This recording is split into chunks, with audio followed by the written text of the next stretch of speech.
You're listening to the Lanterns Radio Network. We are the network dedicated to empowering the individual, illuminating the truth, defending American exceptionalism, and inspiring future generations. Stay connected and get involved at lanterns.buzz for great radio. Get commentary and news of the day. Lanterns.buzz. Incoming transmission.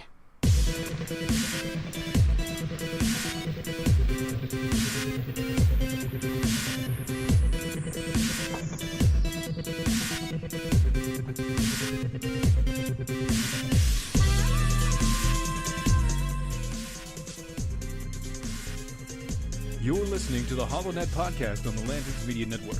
The new conservative resistance begins right here, right now. That's right, ladies and gentlemen, boys and girls. You're listening to the HoloNet podcast here on the Lanterns Media Network. Oh, we got a great show today. We're going to be talking about the FISA court documents just released. And we also have to address a couple of questions. What in the world is wrong with millennials? So I listened to the audience. You guys said I needed to get on with the show, so, well, I took your advice and... Get on with it. Yes, get on with it. All right, geez, here we go.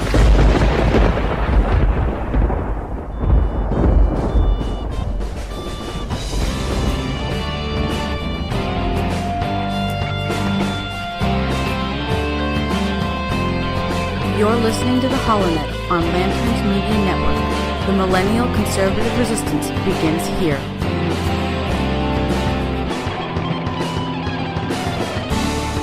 Yes, indeed, that is right. The new Millennial Resistance does indeed begin right here, right now with you. You're listening to the HoloNet podcast here on the Lanterns Media Network. Today is Sunday in July, the 22nd year of our Lord 2018. And a couple of new pieces of news just coming out. It looks like, God help us, according to the New York Times, the Carter Page FISA documents have been released by the Department of Justice. Let's break it down.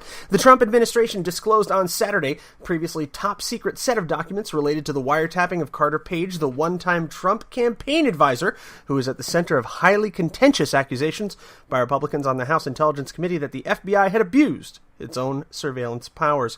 Read the documents here. I'm going to have those linked to you here at the HoloNet on Facebook.com/HoloNet. Also, tweet us at the HoloNet, holonet.com, and holonet.lanterns.buzz. If you can take a look at this, redacted seems to be the word of the day. Good Lord. Classified by, we don't know. Derived from, we don't know. Declassified on, I don't know. Identity of the target application is Carter W. Page, a U.S. person, and an agent of a foreign power, as described below. Status of the target was determined in or about October 16 from information provided by the U.S. Department of State, which is redacted. The United States relies upon the following facts and circumstances. The target of the application is an agent of a foreign power. The following describes the foreign power and sets forth in detailed description of the target. The government of the Russian Federation is a foreign power. They are intentionally recognized foreign government, and the clandestine agent activities of the Russian Federation, whole page redacted, another whole page redacted, Carter W. Page redacted, knowingly engage in clandestine activities other than intelligence gathering for or on behalf of such foreign power. Folks, this is useless.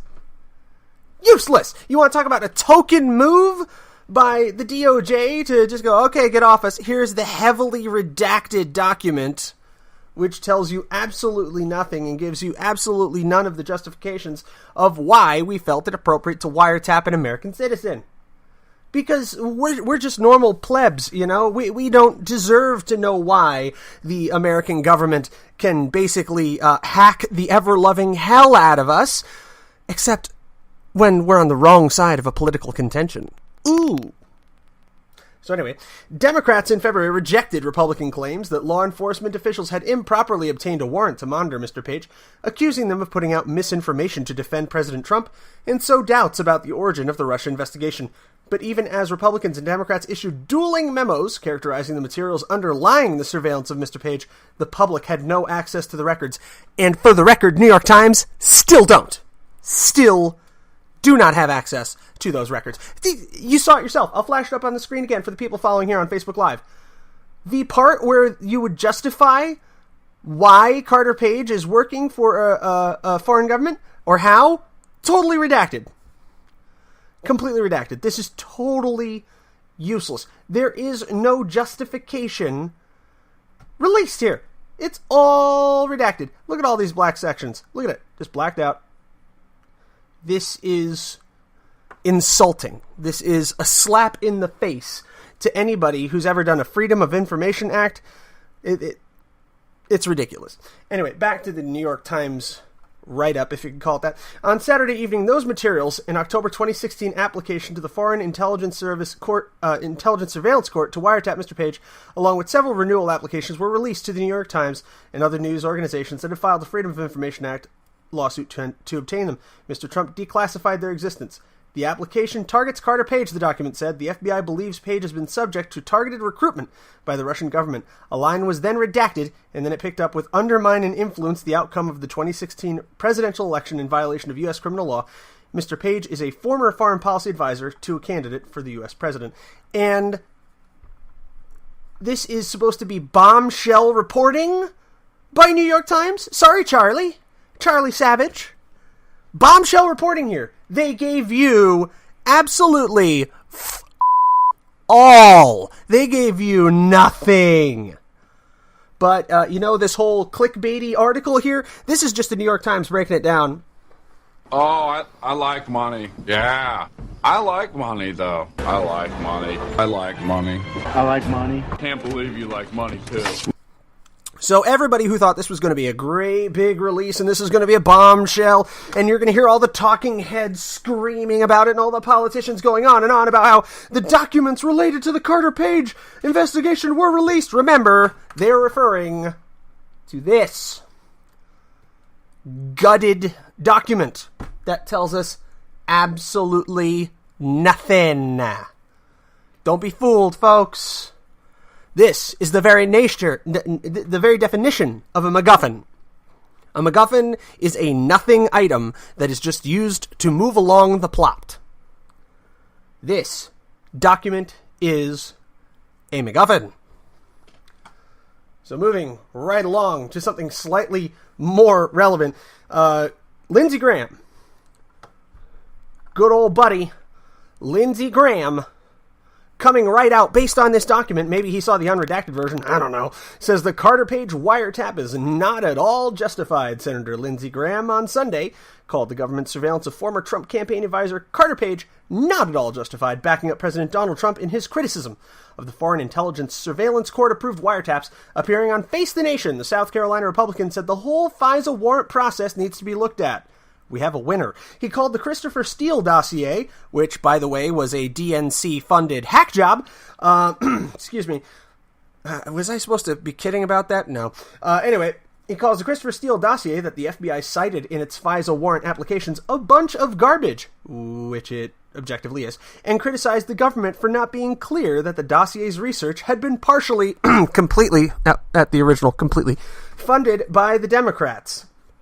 Page, who worked on Trump's presidential campaign on foreign policy, was under government suspicion for his ties to Russia. Documents released Saturday showed that the FBI had been worried that Russia wanted to recruit him. Trump has slammed the wiretap approval process alongside his criticism of the ongoing special counsel investigation into Russian electoral meddling and possible Trump campaign collusion.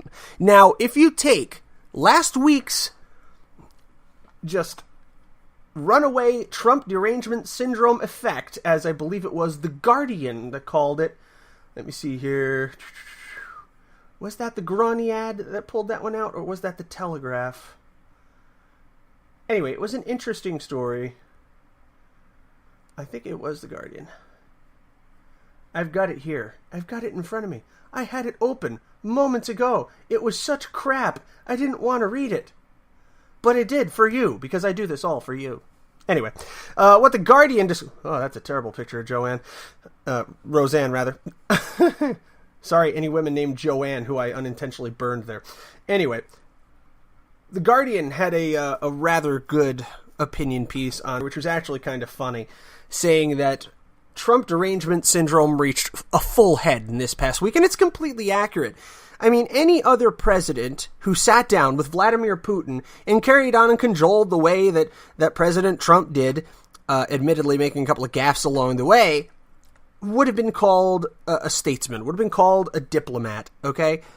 But the president is called a traitor in this instance when he sits down and he makes nice with the chief Russian politician and former KGB colonel.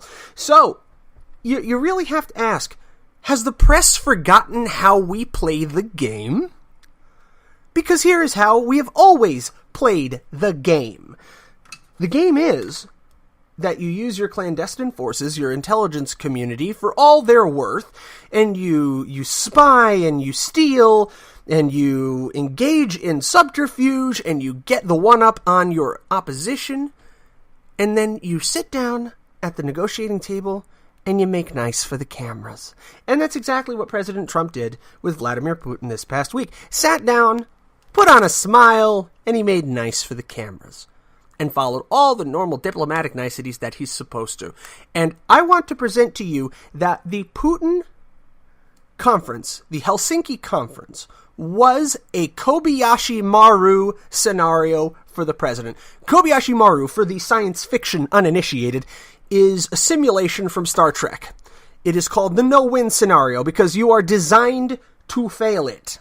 It is intentionally designed so you must fail. It is designed to test a captain's courage, and Captain Kirk is very notable in that because he doesn't believe in the no-win scenario, hacked the computers, and won it anyway. President Trump, not so lucky in this case.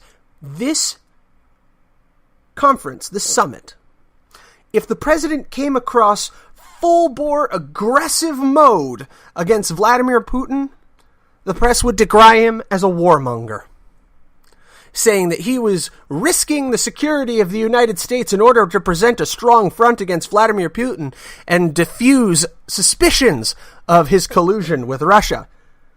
He plays it nice, he gets branded a traitor. Think about it. Put yourself in the mindset of the American press. If we could jump back in a time machine, go back a week, and have President Trump just mount the exact opposite strategy going into the Helsinki conference, would the result have been any different? No. It wouldn't have made a damn bit of difference. The press would be on his back today, just with a different headline. Instead of Trump treason, it would be there as a madman at the wheel, and President Trump is trying to get us into World War III. Mark my words and mark them well. This was a designed fall. This could not have been better orchestrated if there were a team of engineers looking to implode the building and leave nary a blade of grass harmed in the next lot. This was a surgical political strike. And the president was doomed to fail in the eyes of the mainstream media. And what will the result be? Merely time will tell. Vladimir Putin has now been invited back to the White House for another conference to follow through and continue the dialogue, as is normal in the political world, kids. But not with this president. With this president, there can be no normal. The press has decreed it. There will be no normalization of a Trump presidency, and every headline must be a crisis. We must be in a constant state of constitutional emergency under this presidency. Otherwise, their narrative is destroyed. Because when you stop to take a look at things, and you realize, and this comes from a conversation with a few fellow millennial friends this past weekend, that for the first time, we have actually had a tangible benefit, a moment of relief, and it came from this president's administration. It came from the tax cut. For the first time in my adult life, I saw my paycheck go up and my taxes go down. For the first time, we felt that there might be some hope of the American government doing something for us, for the working men and women of the United States. And when you see the numbers that I went over yesterday, you're going to see that too. We talk about that next. How inflation has doomed the Democratic Party. All that and more coming up here on the HoloNet podcast on the Lanterns Media Network. Stick around. Got a hell of a show for you. Hang in there, folks. We're going in dry.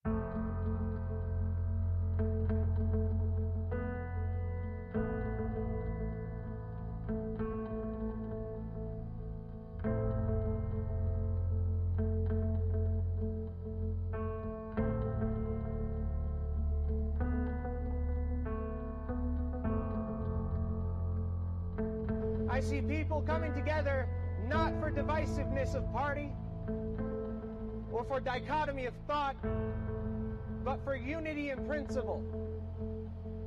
In the principles that founded our nation, that all men are created equal and are endowed by their Creator with certain inalienable rights, life, liberty, and the pursuit of happiness. Today, ladies and gentlemen, those principles are under the sternest attack that we have seen in many generations. It has become a crime in this nation nearly to express a difference in opinion from what is held by your party to be doctrine, from what is purported by the media to be truth.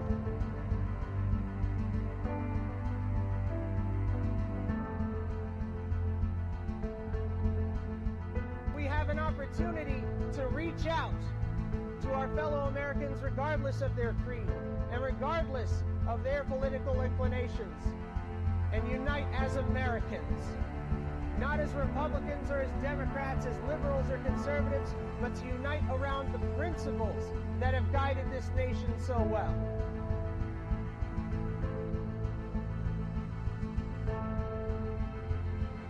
I've covered a lot of stories,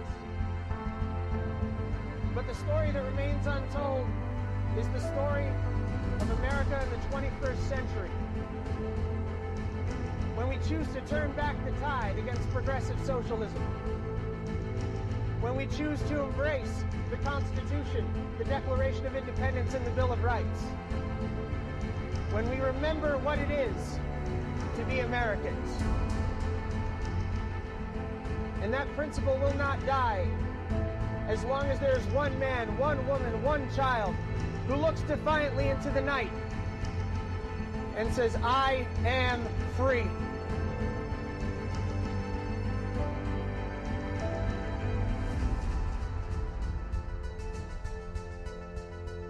You're listening to the HoloNet podcast on the Lanterns Media Network. The new conservative resistance begins right here, right now.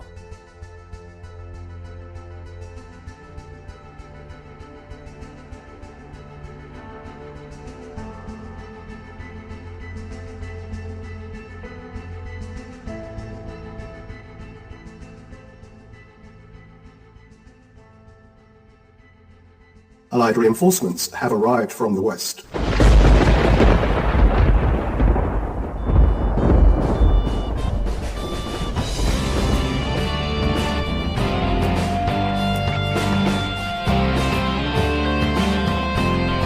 You're listening to the HoloNet on Lanterns Media Network. The Millennial Conservative Resistance begins here.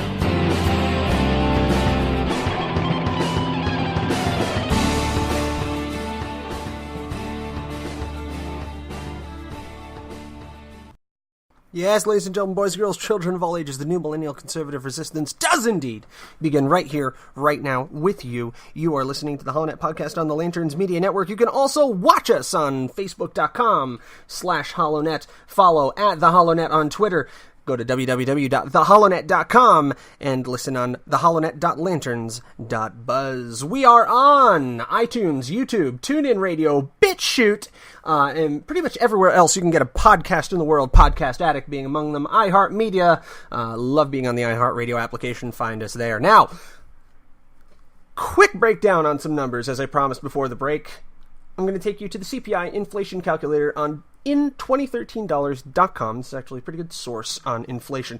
U.S. inflation, $100 in 1986 to 2018. According to the Bureau of Labor Statistics Consumer Price Index, the dollar experienced an average inflation rate of 2.64% per year. Prices in 2018 are 129.92% higher than prices in 1986. In other words, $100 in 1986 is equivalent to the purchasing power of $229.92 in 2018, a difference of $129.92 in 32 years.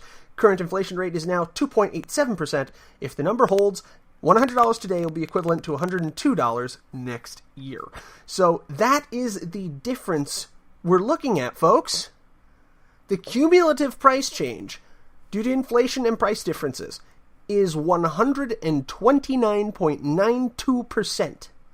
And $100, the year I was born, 1986, is worth $229 today. Now, for most people, myself included, the bellwethers for inflation are fuel, milk, and I also use meat as one of the really good bellwethers of exactly how boned the economy is at any given time. And right now, gas, when I grew up, was like 85 cents a gallon. We're at like just shy of $3 here in the Phoenix market. Milk is almost gold, apparently. It's $2.50 typically on average for a gallon. And meat is just insanely priced. I listened to my fellow Lanterneers, the Defenders of American Exceptionalism, the other day, Dylan and Steven.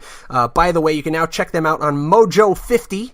And I also think they're also on Talk Nation or Talk America, whatever it is. But anyway, Defenders of American Exceptionalism, you can find them on doaeshow.com. Also, they touched on this topic of how irrationally expensive meat has become. So it's very, very strange to me how this has suddenly become a thing. You know, it's highly unusual. So let's try to break this down. We're at 129% inflation. What do you think wages have done in the same time? So we're going to go to Fred, which is the U.S. real median household income, 1984 to 2016. This is the Federal Reserve Bank of St. Louis. This is public domain imagery. Shows that in 1986, the average income was about $52,000, and in 2016, we are up to about $59,000. So you got about a $7,000 difference in earning power here in the United States, and a $229 increase. A 129.92% increase in average costs due to inflation. This is why so many millennials now think that this woman here is starting to sound intelligent. Why the message of Alexandra Ocasio-Cortez is beginning to resonate.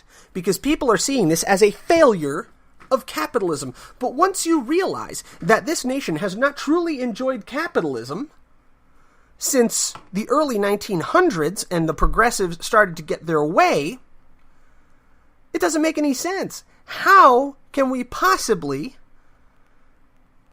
have a demonstrable issue with capitalism when this generation has never truly known it? It doesn't make any matter of sense. And that's what we have to fight for. That's what we have to continually tell people. That no, this is not a question of whether or not capitalism works. It's a question of whether you've ever even experienced capitalism. go to the story from The Blaze. She doesn't know what the hell she's talking about. Some Dems resent Ocasio-Cortez's approach. Since Alexandria Ocasio-Cortez went from a little-known underdog to a national celebrity,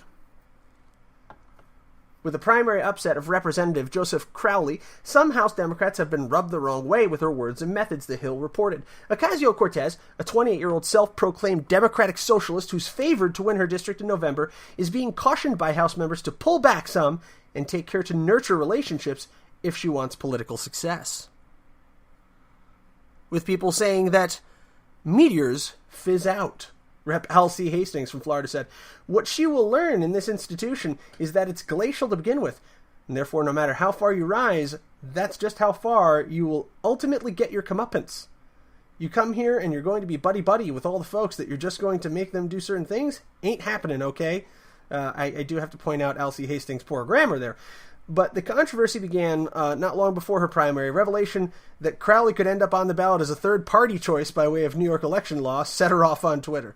So, what we have to look at, what we have to pay very careful attention to, is how the inflation and the change in costs is changing the opinions of millennials. Because it is quite a serious issue. If people have lost faith in the entire system, in the entire concept of capitalism, then we're going to have a harder road forward. As this Trump derangement syndrome continues, and the press continues to build a mountain out of every possible molehill, then we are going to continue to see this flawed episode recur. Democrats are going to continue to lose seats to their more socialist counterparts, and it's going to behoove them to move to the left. As the Overton window continues to creep, it will become more and more evident with each passing election that there are no longer any good choices. So we have to be very adept and very careful. And we have to realize that, yes, there is a problem.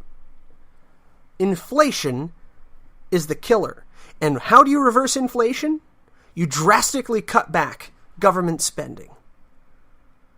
And that is the fire to which we must hold all of our conservative members of Congress, everyone seeking to get elected this next go-around. You have to hold their feet to the fire, because the tax cut that went through in this past year was just one piece of the equation. The other piece is to drastically reduce the size of the government, pare down the bureaucracy, eliminate redundancies, and get this country off of an entitlement mentality. Because it is very, very true that there is a mental divide between baby boomers, between Gen Xers, and between millennials.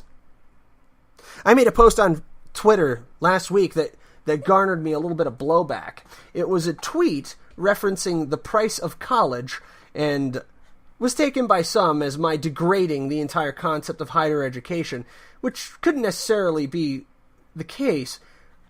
I posted an image of Syndrome, the supervillain from The Incredibles, saying, "When everyone has a bachelor's degree, no one does." And next to it, a job posting, which calls for a salary of $12 an hour plus bonus, and requires a bachelor's degree, with the implication that so many people have gone off and gotten themselves 4 years bachelor's degrees that now it is kind of accepted as the standard of entry. So we have people who have taken on $40,000, $80,000 in student loans who are now competing for $12 an hour gigs.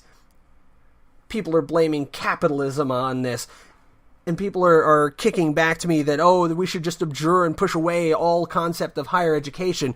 Not the case, folks. What I'm pointing to is a symptom of the larger problem. What I'm pointing to is that millennials, my own generation, were told for 15, 20 years as we were coming through elementary school and high school that you had to take college prep courses because you had to go to college, and if you did these things, you would be able to land a good, high-paying job, and then you would be on easy street for the rest of your life. That is the concept, that is the bill of goods that was sold to the millennials throughout our education.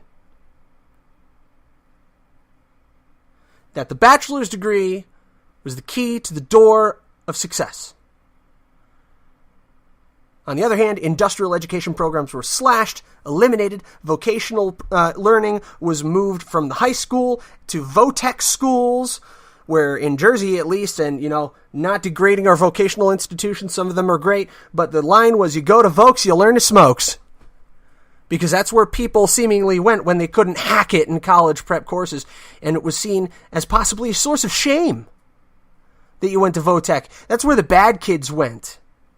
Hence the reference to smoking. But now, coming into 2018, 2020, we're going to see a massive shortage of mechanics, of HVAC technicians, duct workers, electricians. Cable running is an issue. Finding somebody who's really good at running cable. Any manner of blue-collar labor field. You are seeing a shortage, and these are good, high-paying jobs. Plumbers, septic system engineers. These are good, high-paying jobs. Mike Rowe has been decrying this for like a decade now. Yet you have people with bachelor degrees flipping burgers. And McDonald's is even getting rid of them. Going to the kiosk system now.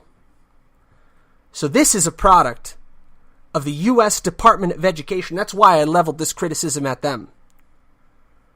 This is the culture that has been built. And the blowback is going to be hard. And right now that blowback is named Alessandria Ocasio-Cortez and the rise of the new socialists in the United States. Because millennials are angry. Take a quick break. When we come back, we're going to talk about a few ways to solve this issue. A few ways we can change our thinking and evolve our concept of what is conservative, what is liberal. And perhaps find the Constitution in the middle. You're listening to the HoloNet Podcast here on the Lanterns Media Network. Stick around.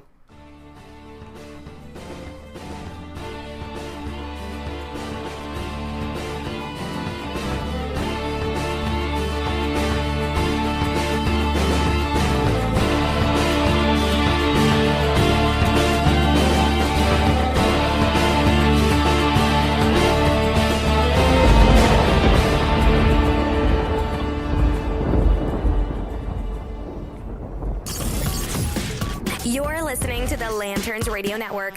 We are the network dedicated to empowering the individual, illuminating the truth, defending American exceptionalism, and inspiring future generations. Stay connected and get involved at lanterns.buzz for great radio. Get commentary and news of the day.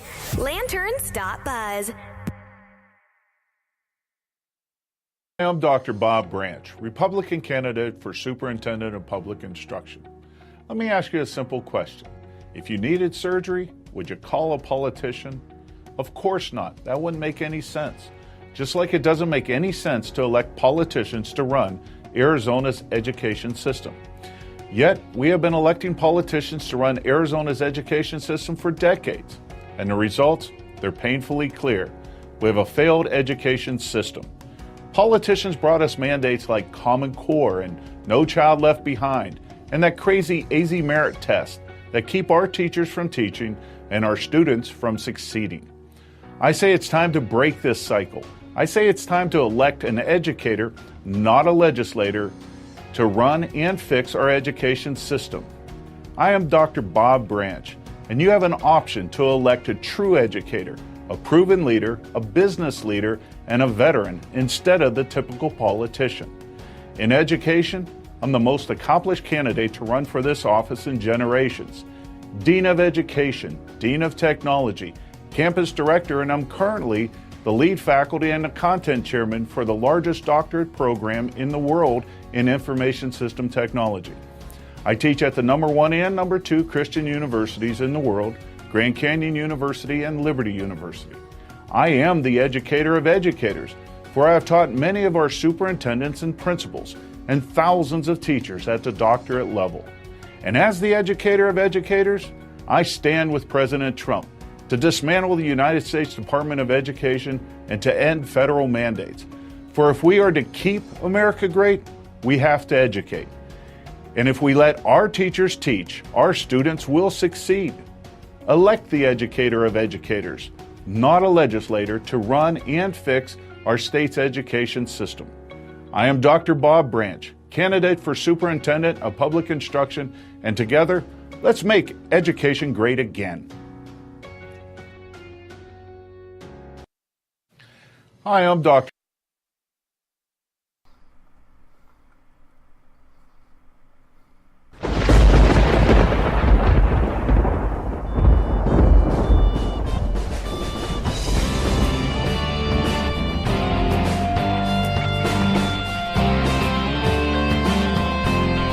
You're listening to the HoloNet on Lanterns Media Network. The Millennial Conservative Resistance begins here.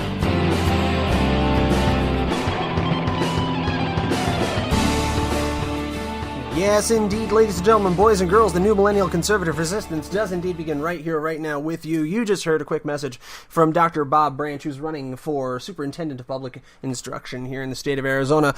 Bob Branch, an old friend of the program. I've greatly enjoyed a lot of conversations that I've had with Bob Branch. Found him to be quite the remarkable man, veteran. I believe he served in the Marine Corps here in the United States, and is also a highly learned man. As illustrated by his ad. If you are in Arizona and you are wondering who you should look into for that rather contentious election here in the state of Arizona coming up, I would recommend that you take a look at Dr. Bob Branch. So, coming back to it, how do we get ourselves out of this hole? How do we get ourselves out of this place where millennials are now turning to socialism? First, we have to acknowledge there actually is a problem. Centrist Democrats have begin arguing against the far-left agenda. It appears that on the left, we go to the Miami Herald, even the Democrats are starting to see the problem. They're arguing against a far-left agenda as a 2020 play. Why? We talked about it before, but this is the Democratic Party jumping the shark, and they know it. They realize that if they run left, if they run hard left in 2020, there is going to be such a recoil from the Democratic Party, as it will not be a prominent political force in the United States. It will be reduced to a regional party by 2024. As it stands even today, there is no one candidate who can stand against President Donald Trump and realistically expect to capture the imagination of the voters. There has been a lot of buzz that Bernie Sanders may be returning for another bout in 2020. However, we have to face facts. The Democratic Party still does not want Bernie. Still to this day. Can a man like Bernie Sanders realistically run as a Democratic candidate for President of the United States? He proved he can make it to a primary. He hasn't proved he can make it through a primary. Although his recent outings with Alexandria Ocasio-Cortez would suggest he is seeking to reinvigorate his base and is now defining his platform around opposition to President Trump. And as many of my colleagues have said, hating Trump is not a platform. They have nothing else at this point. They have nothing else to go on. And, you know, I've been doing a lot of listening to my colleagues over the sea. I know we've talked about London quite a bit over the course of the past couple of shows. But I want you to pay very close attention to what's happening in British politics right now as we are seeing the rebirth of the UK Independence Party. The rebirth of UKIP is at hand. And both the Conservatives and the Liberals have no idea what to do about it there. This is what we need here in the United States. So I have now set out to determine what is the American UKIP. What is the American equivalent to this rush to the UK Independence Party that is followed when the realization was made ultra clear through the Count Dankula trial and through the Laura Southern banning, that neither the conservatives in power nor the labor rights have any interest in defending freedom of speech.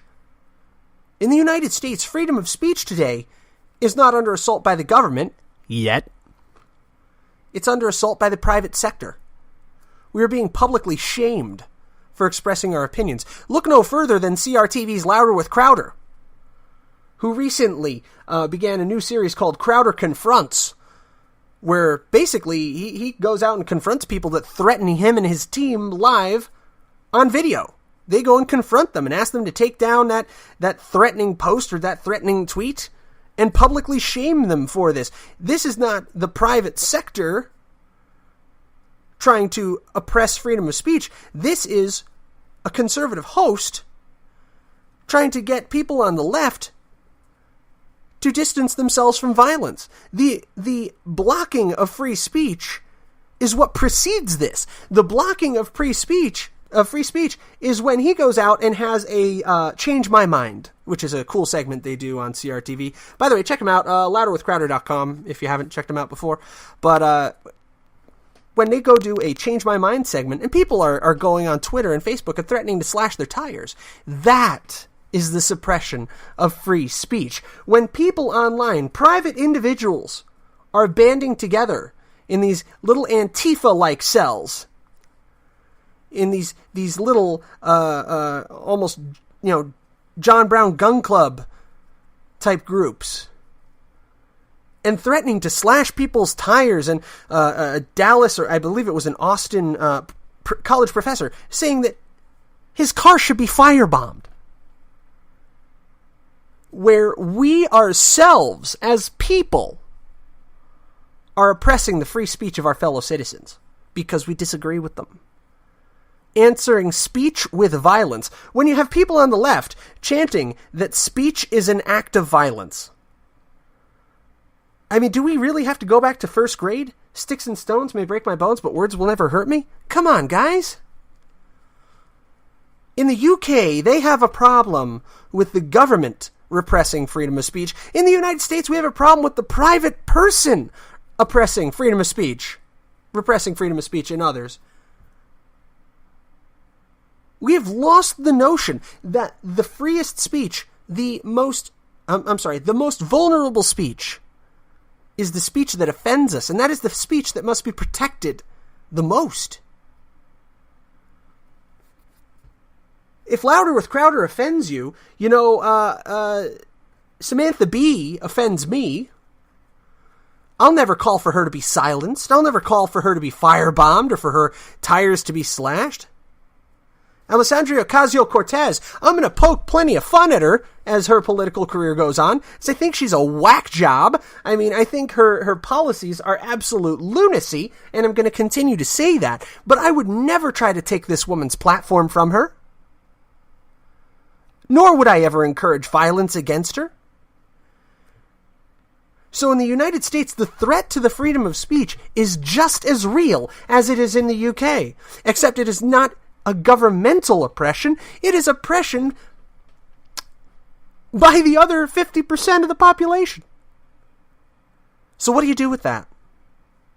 Well, in the UK, the UKIP party has become the great attractor, which has drawn YouTube personalities like Sargon of Akkad, like Milo Yiannopoulos, to join their ever-swelling ranks at such a breakneck pace the volunteers can't keep up. So what's the answer here in the United States, where it is absolutely crystal freaking clear that neither the Democrats nor the Republicans are willing to take a stand and truly defend the freedom of speech and call for a return of order, a return of civility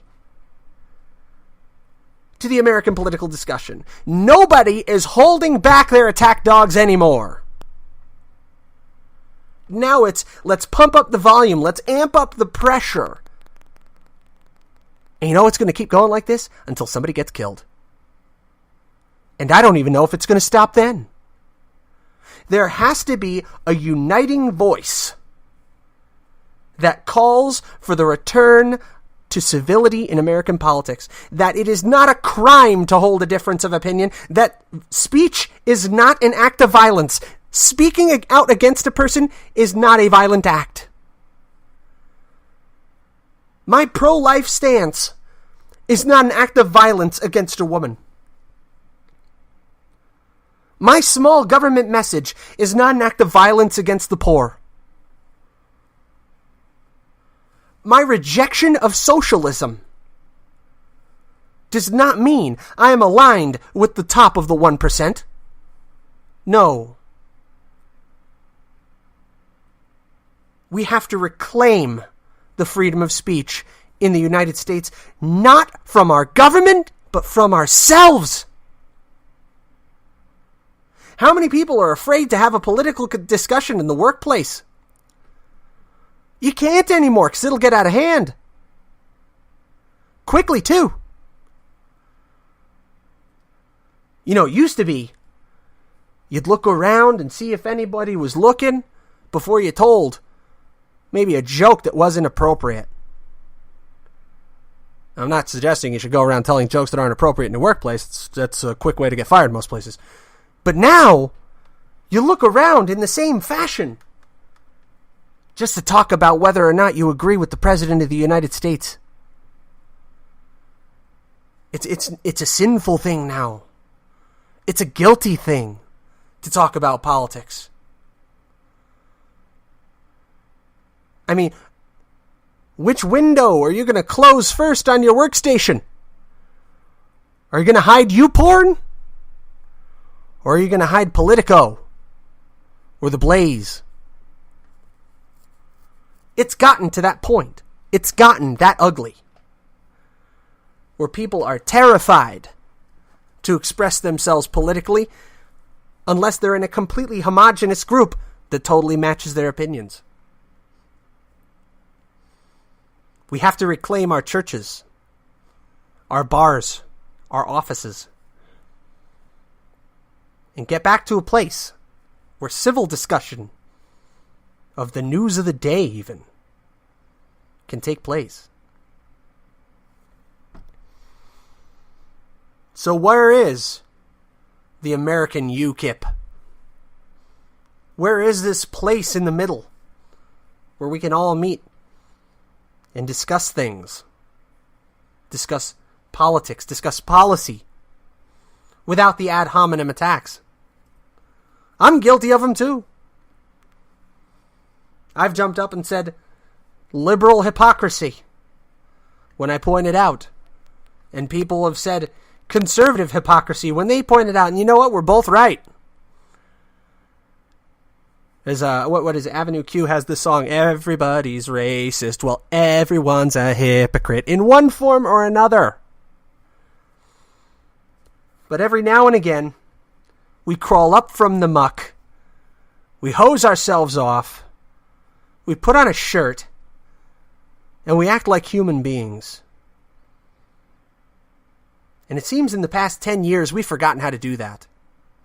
So I'm going to join my fellow Lanterneers, Stephen and Dylan, and call for a return to civility. Call for a return to normalcy.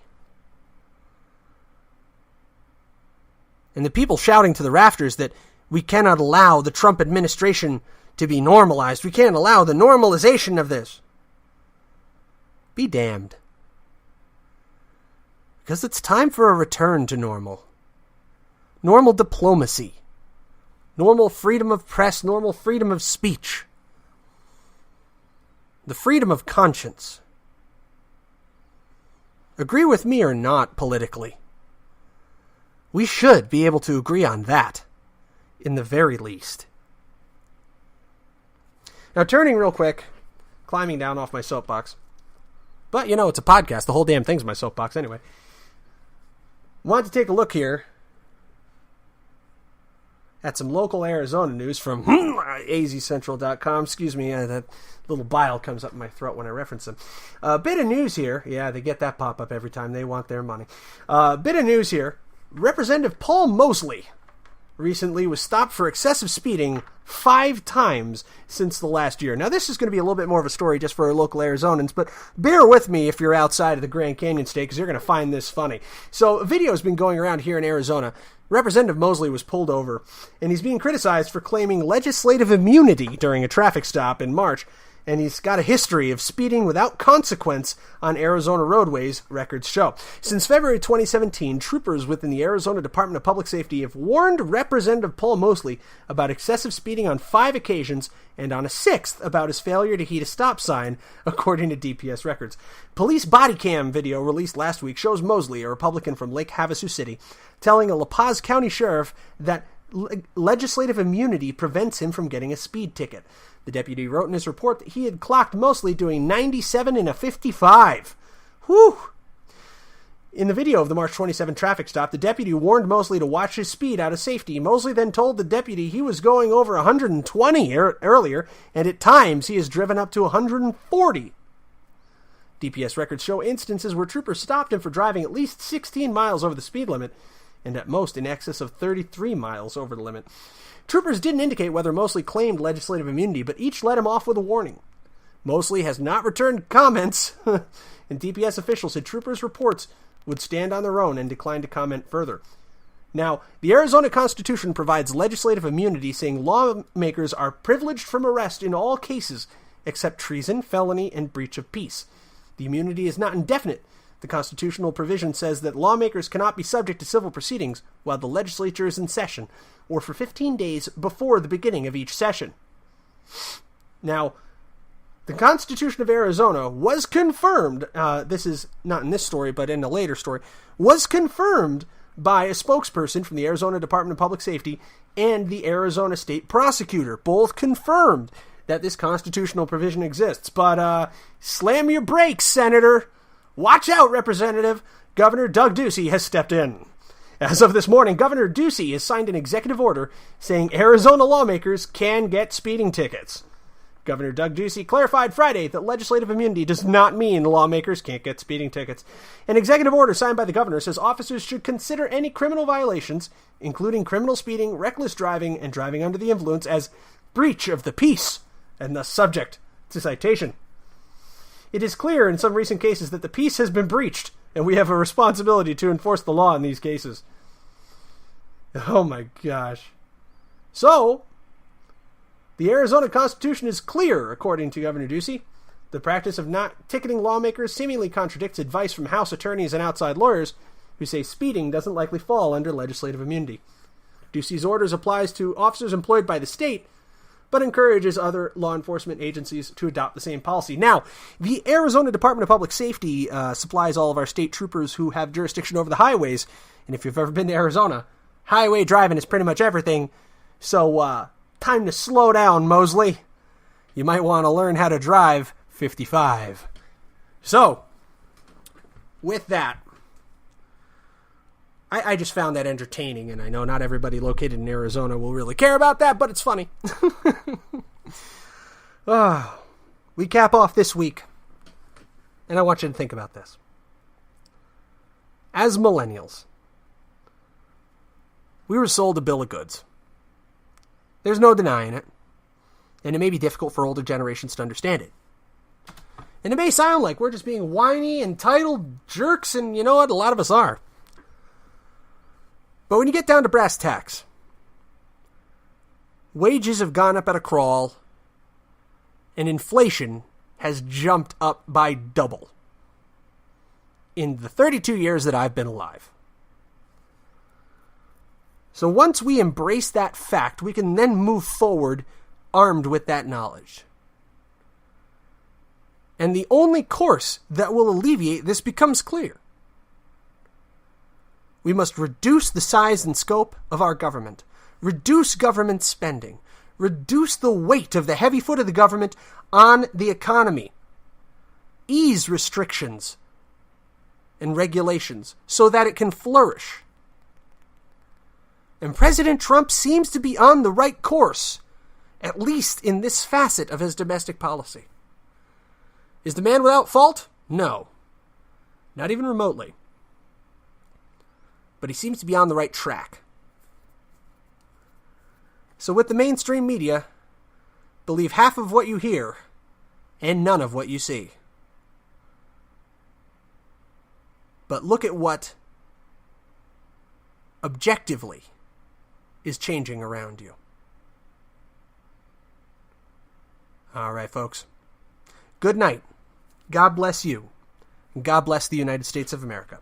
From Phoenix, Arizona, I'm your host, Matt Holloway. This is the HoloNet Podcast on the Lanterns Media Network. Good night.